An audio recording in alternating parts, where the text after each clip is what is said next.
ಇದೆಯಾ? ನೀನ್ ನನಗೆ ಊಟ ಮಾಡಿಸ್ತೀಯಾ? ಒಂದ್ ನಿಮಿಷ ಇರಮ್ಮ.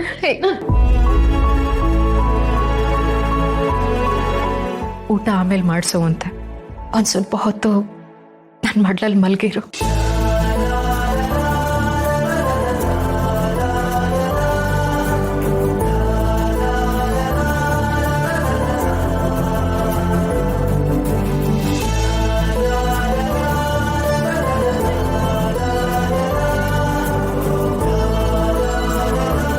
ಶ್ರಾವಣಿ ಮಗಳೇ, ಎದ್ದೇಳು, ನಾನು ನಿನಗೆ ಊಟ ಮಾಡಿಸ್ತೀನಿ.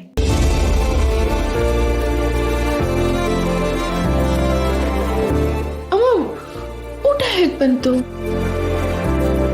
ಮೊದಲು ನಾನು ನಿನಗೆ ಊಟ ಮಾಡಿಸ್ತೀನಿ.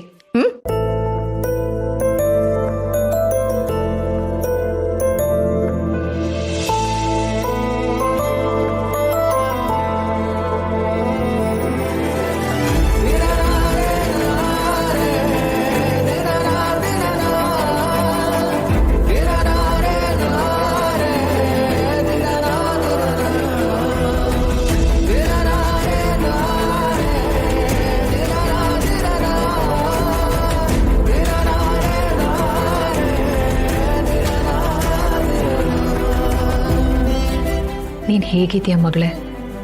ನನ್ನ ಅಳಿಯ ನಿನ್ನ ಚೆನ್ನಾಗಿ ನೋಡ್ಕೊಳ್ತಿದ್ದಾನಾ? ಕೇಳ್ತಿಯಲ್ಲಮ್ಮ, ನಿನಗೆ ಚಿನ್ನದಂತ ಅಳಿಯ ಸಿಕ್ಕಿದಾನೆ. ಎಲ್ಲ ನಿನ್ನ ಆಶೀರ್ವಾದ. ಸುಬ್ಬುನ ಮದ್ವೆ ಆಗೋದಕ್ಕೆ ನಿನ್ ಮಾತುಗಳೇ ನನಗೆ ಶಕ್ತಿಯಾಗಿತ್ತು.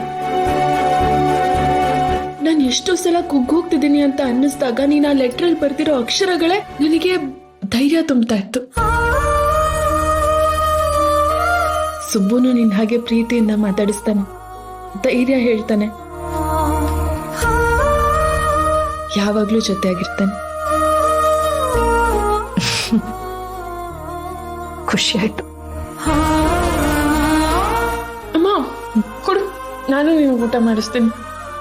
ಈಗ ನಿನ್ ಮಗಳು ನಿನ್ ಕೈ ತುತ್ತು ತಿನ್ಸೋಷ್ಟು ದೊಡ್ಡವಳಾಗಿದ್ದಾಳೆ.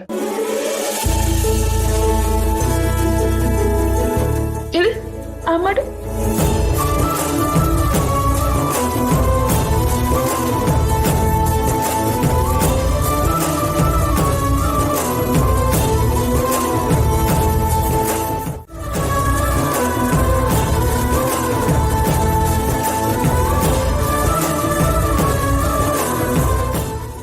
ಇವತ್ತು ಈ ನಿನ್ ತಾಯಿ ಇನ್ನು ಮುಂದೆ ಪುಟ್ಟ ಕಂದ ಆಗ್ಬಿಟ್ಲು.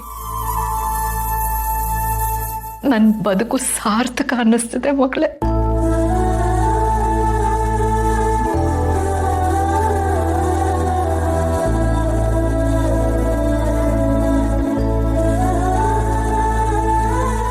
ಕೈ ತೊಳ್ಕೊಳಮ್ಮ.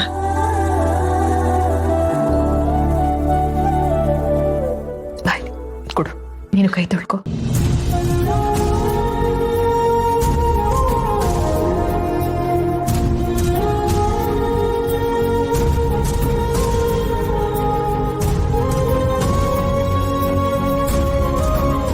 ಶ್ರಾವಣಿ, ನೀನ್ ತಾಯಿಯಾಗಿ ನನಗೊಂದು ಆಸೆ ಇದೆ, ಅದನ್ನ ನೆರವೇರಿಸ್ತೀಯ ಮಗಳೇ?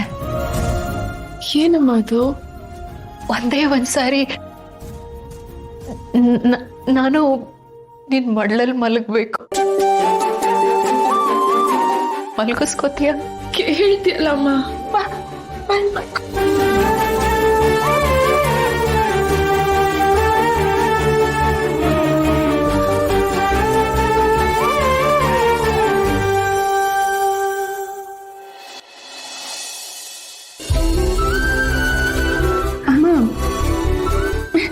ಸುಬ್ಬುನ ಪರಿಚಯ ಮಾಡಿಸ್ಕೊಡ್ತೀನಿ, ಅವನ ಜೊತೆನಾದ್ರೂ ಮಾತಾಡಮ್ಮ. ನನಗೆ ಅವನ ಬಗ್ಗೆ ತುಂಬಾ ಚೆನ್ನಾಗಿ ಗೊತ್ತಿದೆ. ನೀನು ಅವನು ಚೆನ್ನಾಗಿದ್ದೀರಲ್ಲ, ನನಗೆ ಅಷ್ಟೇ ಸಾಕು ಮಗಳೇ.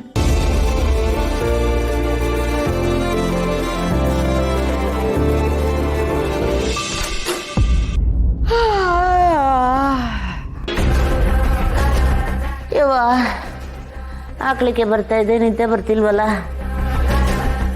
ಈ ಮನೆಯಲ್ಲಿ ಯಾರೋ ಕೂಗ್ದಂಗೆ ನಡೆದಾಡ್ದಂಗೆ ಮಾತಾಡ್ದಂಗೆ ಕೇಳಿಸ್ತಾ ಇದೆಯಲ್ಲ, ಏನು ನಡೀತಿದೆ ಒಂದು ಗೊತ್ತಾಗ್ತಿಲ್ಲ. ಪಾಯ್ಖಾನೆಗಾರ ಹೋಗಿ ಬಂದರೆ ನಿದ್ದೆ ಬರ್ಬೋದೇನೋ, ಆದರೆ ಈ ಪಾಯ್ಖಾನೆಗೆ ಹೋಗಬೇಕು ಅಂದರೆ ಮನೆಯಿಂದ ಹೊರಗೆ ಹೋಗಬೇಕು. ಈ ಅನಂತಸಯನ ಪಾಯ್ಖಾನೆನ ಮನೆ ಒಳಗೆ ಕಟ್ಸಪ್ಪ ಅಂದರೆ ಹೊರಗೆ ಕಟ್ಸಿದ್ದಾನೆ. ಅವನ ಕಟ್ಸಿರೋದು ಅವನಿರೋದೇ ಬಾಡಿಗೆ ಮನೆಯಲ್ಲಿ.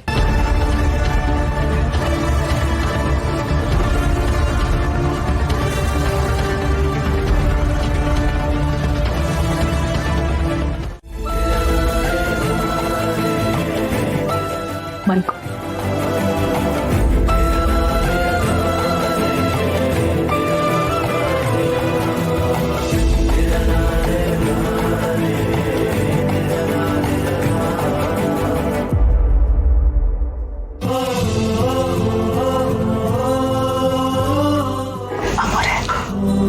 ಸಂತೋಷನ ಬರೀ ಸಂತೋಷ ಅಲ್ಲ, ಸಾರ್ಥಕತೆ. ತಾಯಿ ಪ್ರೀತಿ ಕೊಟ್ಟಿರೋ ಸಾರ್ಥಕತೆ.